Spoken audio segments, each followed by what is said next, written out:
My cousin's husband tried to hit me because I told her she needed to leave him. I never thought I'd be telling a story like this. Not because my life is uneventful, but because I never imagined someone in my family could be at the center of something so dark. Clara, my cousin, has always been like a sister to me. We grew up together, shared secrets, dreams, and even heartbreaks.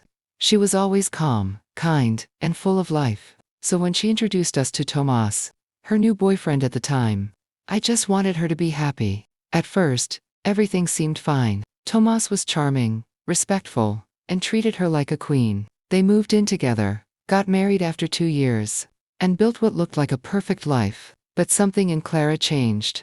She started withdrawing from family gatherings. She stopped calling as often. And when we saw each other, her smile didn't quite reach her eyes. At first, I thought it was just stress, work, responsibilities, maybe even problems in the relationship after all. Every couple goes through ups and downs. But one night, she came to visit me. Out of the blue. I hadn't seen her in weeks. She showed up at my door with a nervous smile and a bag of cookies. Like we were back in our teenage years. We sat down to chat, and that's when I saw it, a bruise on her arm, barely hidden by her sleeve. When I asked about it, she quickly brushed it off. I hit the corner of a cabinet, she said, avoiding eye contact. But I knew her. I knew when she was lying. And something inside me said this was just the beginning of something much worse. After that visit, I couldn't stop thinking about Clara's bruise, her nervous laugh. The way she avoided my eyes, it all screamed that something was wrong, but I didn't want to push too hard. Victims often deny what's happening to them out of fear or shame. I decided to stay close. I started calling her more often, sending her random messages just to check in, and inviting her over for small things: coffee, a movie night, even errands. Sometimes, she said yes. Most times, she made up excuses. Weeks passed. Then, one evening, she came again. This time, she seemed even more nervous. Her sleeves were longer, even though it was warm.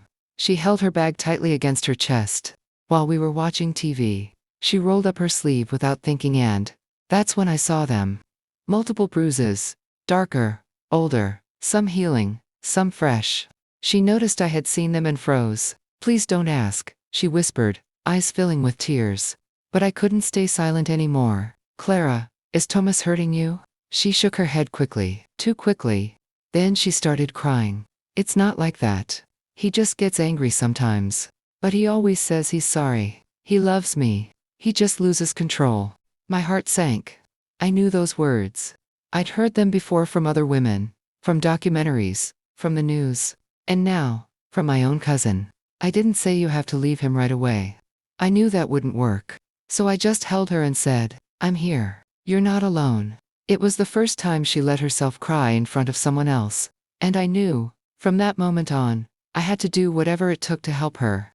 After that night, Clara slowly began to open up. It wasn't easy. Every word she spoke seemed to weigh a ton. Like she was reliving the pain as she said it. She confessed that Tomas had started with jealousy, harmless at first. He didn't want her talking to male coworkers, then female ones. He made comments about her clothes, about how long she spent on her phone, about how often she visited me. Then came the insults, the shouting, the objects thrown across the room, and later, the slaps. "I thought it was just a phase," she said, eyes distant. "That maybe I wasn't being patient enough, or understanding enough." He always apologized afterward, brought flowers, promised to change, but he never changed. She told me that he controlled everything: her phone, her money, even her passwords.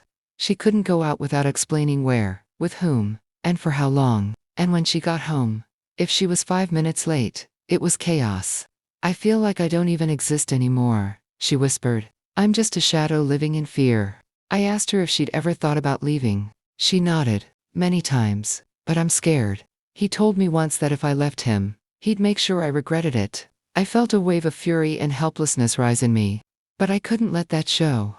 Clara didn't need anger, she needed calm. A plan, safety. "You won't go through this alone," I said firmly. "We'll find a way. But you need to be ready. When you decide to leave, I'll be right by your side." She looked at me, tears silently rolling down her cheeks. And for the first time, I saw a tiny spark of hope in her eyes. A few days passed without hearing from Clara. I sent messages, tried calling the Deep down, I feared the worst. That maybe Tomas had found out she'd talked to me. That maybe he'd done something to her.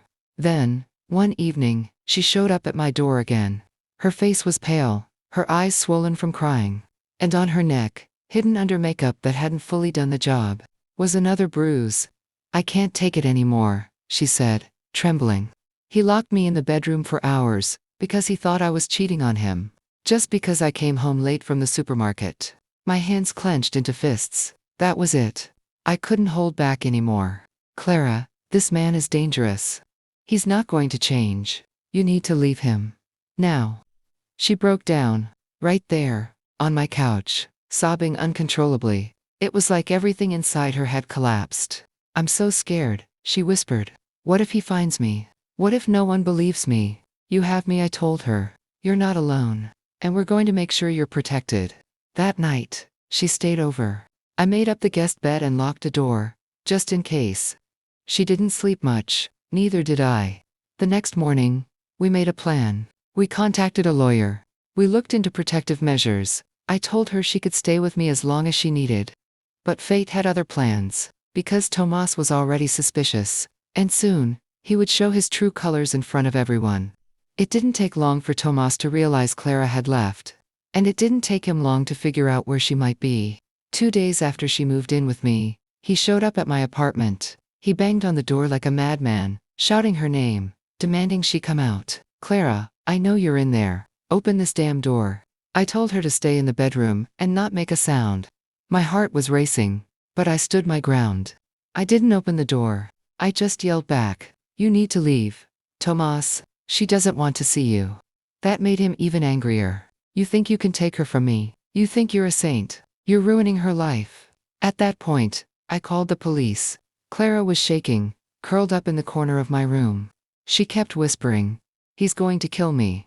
He's going to kill me." I sat beside her and held her hand. "Not if I can help it." The police arrived quickly. When they confronted Tomas outside, he was still yelling. They warned him to leave the premises immediately, or he'd be arrested. That night, Clara cried in my arms. But it wasn't just fear anymore, it was also relief.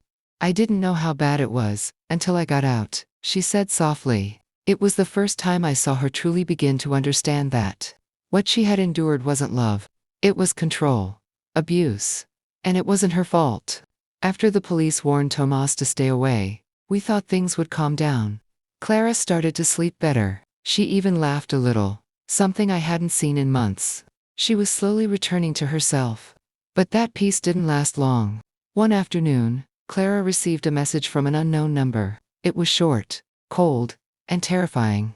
Asterisk, asterisk, "If you don't come back, I'll make sure you regret it." We both froze. I immediately took screenshots and sent them to her lawyer and to the police. Clara's protective order was still being processed, but this was the proof we needed to speed it up. "I can't live like this," she whispered, looking over my shoulder, waiting for him to show up. "I know," I said, "but we're not backing down now. We're going to finish what we started." I helped her document everything, every message, every call, every attempt to intimidate her. We talked to a women's support center, and they offered her legal and emotional assistance. They even helped us find a shelter in case things escalated further. Clara was scared, yes, but for the first time, she was also angry. Angry at what he had done to her, and at how long she had let herself live under his control. "He doesn't get to decide how my story ends," she said, her voice firmer. That night, she didn't cry. She sat at the table and began writing her statement. It was her way of taking her life back. Everything changed the day I saw Tomas again face to face. It was a Saturday afternoon, and I was walking back from the grocery store when I saw him waiting near my building. At first I thought I was imagining things, but then he turned and walked straight toward me. "You think you're some kind of hero," he growled. "You ruined my marriage." I stayed calm on the outside, but my heart was pounding. "Clara left because of what you did. Tomas, don't blame anyone else." That's when it happened. He stepped closer, raised his hand ready to hit me. Right there, in public. But before he could even touch me, someone from the neighborhood shouted, "Hey, what the hell are you doing?" Another person pulled out their phone and started recording. Tomas hesitated. He looked around, saw people watching, and turned pale. Then he ran. I stood there, shaking, trying to process what had just happened. A neighbor came to help and walked me back home. My hands were trembling so badly, I could barely unlock the door. When Clara saw me, she knew something was wrong. It was him, wasn't it? I nodded. We reported the incident immediately. This time, we had witnesses and video. The lawyer pushed harder for the restraining order. And the police finally began to take things more seriously. It was terrifying but also empowering. Tomas had crossed a line, and now there was no turning back. He had shown everyone who he really was. And Clara. She wasn't going to hide anymore. After the attack, Clara decided she wouldn't run anymore. She was done being afraid, done being silent. With the help of the lawyer and the Women's Support Center, she prepared for something she never thought she'd do: testify against Tomas in court. The day arrived, and I went with her. She wore simple clothes, tied her hair back, and walked into the courtroom with trembling hands, but with a steady gaze. Tomas was there, of course, arrogant, smirking, trying to intimidate her with just his eyes. But Clara didn't look away. She stood before the judge and told everything. From the first time he screamed at her, to the bruises he made her hide, from the psychological terror to the threats, the control, the humiliation. She spoke clearly, firmly. And when her voice cracked, she didn't stop. She wiped her tears and kept going. The judge listened closely. The lawyer presented the messages, the photos, and the video of the day he tried to hit me. Witnesses confirmed what happened outside my apartment. Tomas tried to deny it all. He said Clara was hysterical, that I had poisoned her, that he had just lost his temper. But no one believed him. By the end of the hearing, there was no doubt. A restraining order was granted immediately. He was warned, if he came near her again, he would go to jail. As we left the courtroom, Clara grabbed my hand and whispered, "I thought I'd feel scared. But all I feel is free." And I believed her. After the court hearing, Clara finally had space to breathe. It wasn't over yet, he was still out there. And the memories didn't fade overnight, but something had changed.